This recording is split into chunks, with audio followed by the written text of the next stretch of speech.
Hi everyone, in today's tutorial I'm going to be showing you something a little bit fun and easy to make. It is this little beauty case here, which can also be used as a pencil case or a sewing case, which of course is what I use it for. I have written down the measurements below for the fabric and also the length of the zip, and I'll be showing you how to make it in a step-by-step way, which is super easy to follow. Stick around to the end so you can see how much I can fit into my sewing case. And also don't forget to subscribe to our channel to watch more videos like this one.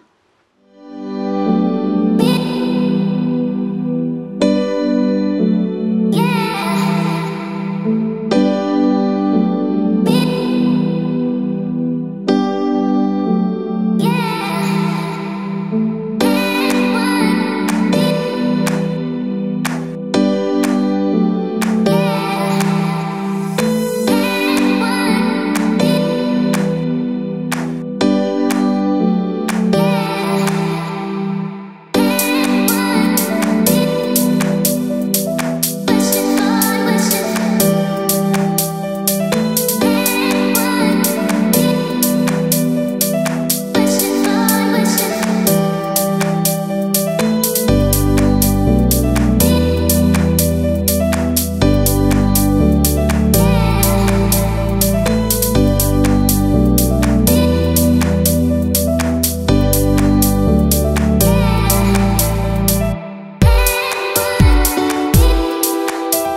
So that's it, guys. I hope you enjoyed the video. Now let's take a look at what I can fit in the case.